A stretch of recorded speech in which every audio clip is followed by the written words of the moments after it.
I show up at the hour we chose, but you're not there yet. That's okay. You and I both know that one of us is running low on time. Best to take care of your business while you still can. I smoke, trying to savor what may be my last stick, and survey the place called Devil's Crossway. The 100 or so foot patch of sand sits down a slope off the side of the road behind the sign pointing for Bleakwater. No one would look twice if it wasn't for the stories.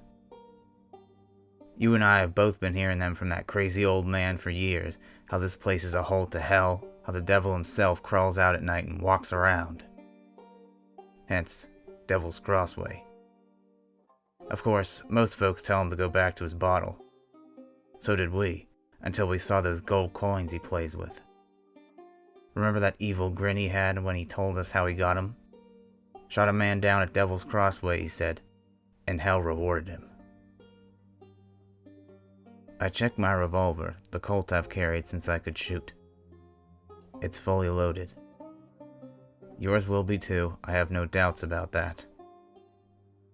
I can't help but think about this thing between us, and how it escalated. Maybe it started when we were both courting the same girl that summer. We never got along well after that, did we? Could never even be in the saloon at the same time without shooting dirty looks. We damn near killed each other over those poker games alone. I was often cheating, I'm man enough to admit that now, but you would never. That's how it really led to this. You always thought you were a hawk amongst us snakes. Ah, here you come. I hear horse hooves and soon see you trudging down the hill toward the circle. You're wearing that gray duster you like to strut around in, and a dirty tan hat. I watch you dismount while you blow dust from your black mustache, spurs clacking on your boots. You showed up. You state. I put my cigarette out on a rock and stand. That I did. Reckon you might try and run on me? No, I figured it was time to get this over and done with. We're already standing in dueling position. You throw back the side of your duster, revealing the firearm strapped to your belt. Instead of pulling it out, you put your hands on your hips and take in Devil's Crossway. Doesn't look like anything special. You comment. Least of all the way down below. Never heard of Satan advertising his whereabouts, I reply. You squint and show your teeth. I'll find out shortly. Shouldn't have stepped between me and that old man. I can still see the image. You, drunk behind the saloon, kicking the old man and screaming at him, calling him a liar, demanding he fork over his money. Him, curled up on the ground, clutching that sack of gold coins like a baby. I had to step in. In the past, it may have been me doing the kicking, though I preferred easier to stash gold bars. But something about how pathetic the geezer looked, with you of all people mugging him, made it impossible for me to leave. I hadn't even gotten the words out to interfere before you were threatening me too. You started spouting about how Devil's Crossway was a load of horse shit, and that however the cadre got his coins, it was dirty and fair game to steal. Then your gun came out. Mine followed. We may have blown each other away right there if the old man didn't speak up. I ain't lying, he cried. I ain't never lied.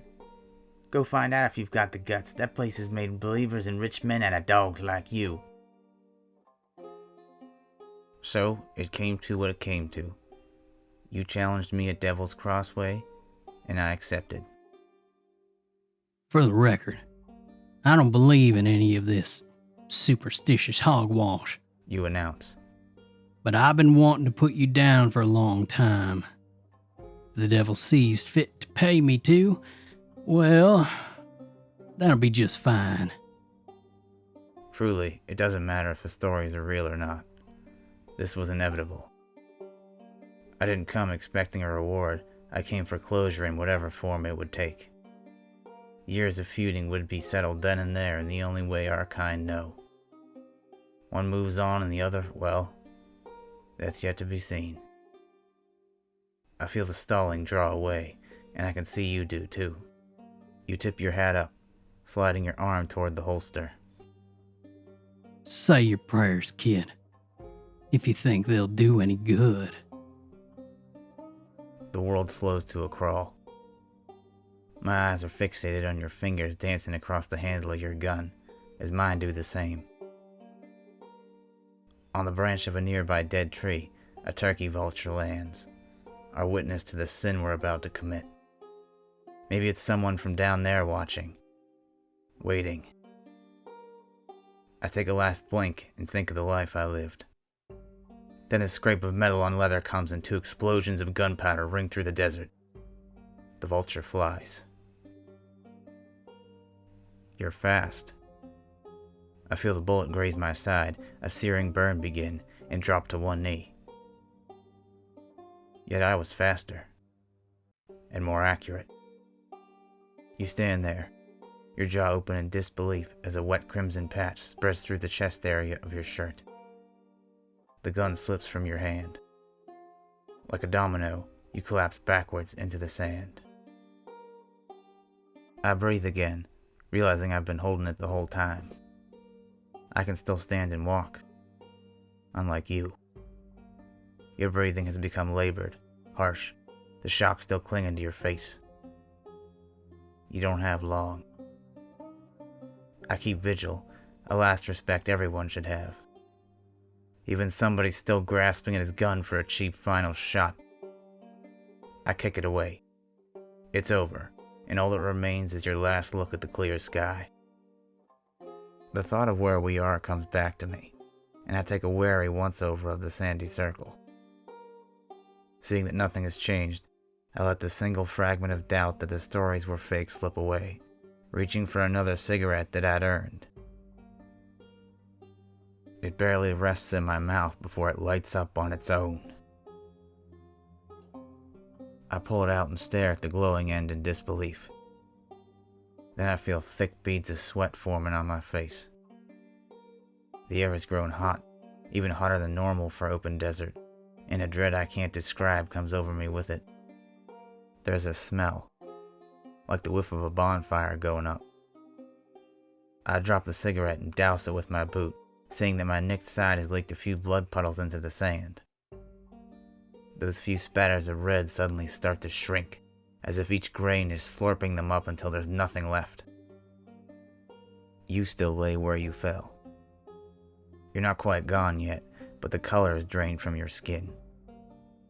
Through heightening temperature, visible steam starts to spew from the ground and slowly surrounds you. I cover my nose as the reek of sulfur grows strong. At first, I don't notice, but the sand is moving under my boots. It's sinking. And you're sinking too. It's like someone pulled a cork underneath. Fear doesn't let me move as your torso is covered, then your chest, then your arms. I hope that you pass before going under, but I can still see the panic in your fading eyes, the struggle of your hands trying to resurface. Burn marks char your flesh from the concentrated heat. Soon your head is swallowed by the sand, the hat going with it, and all that's left are your boots sticking out until they too are yanked downward. The funnel of swirling sand remains. I swear I can hear frantic whispers somewhere inside. Moans, screams. Some of the voices I recognize. Amid it all, the furious crackle of greedy flames blazing deep, deep inside and yet sounding just out of sight. Sand starts to pile at the bottom again, and the level creeps back towards even with the earth. Before the hole closes, a soft rumble flows up from the depths. It occurs to me that it may have been a belch. I don't stay in that little circle called Devil's Crossway.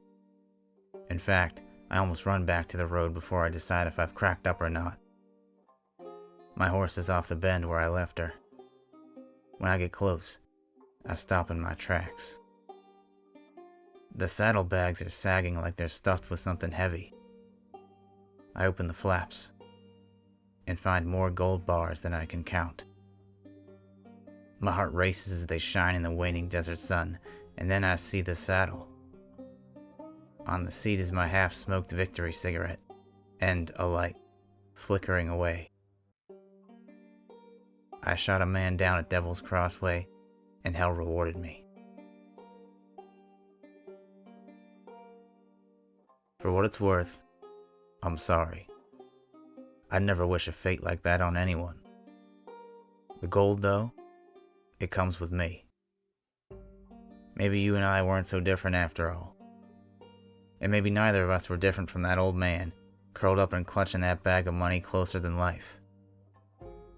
I'm going to hold on to my life a lot tighter now that I know what waits for me. I reckon I'm bound for the same place I sent you to, no matter how much I try and be better.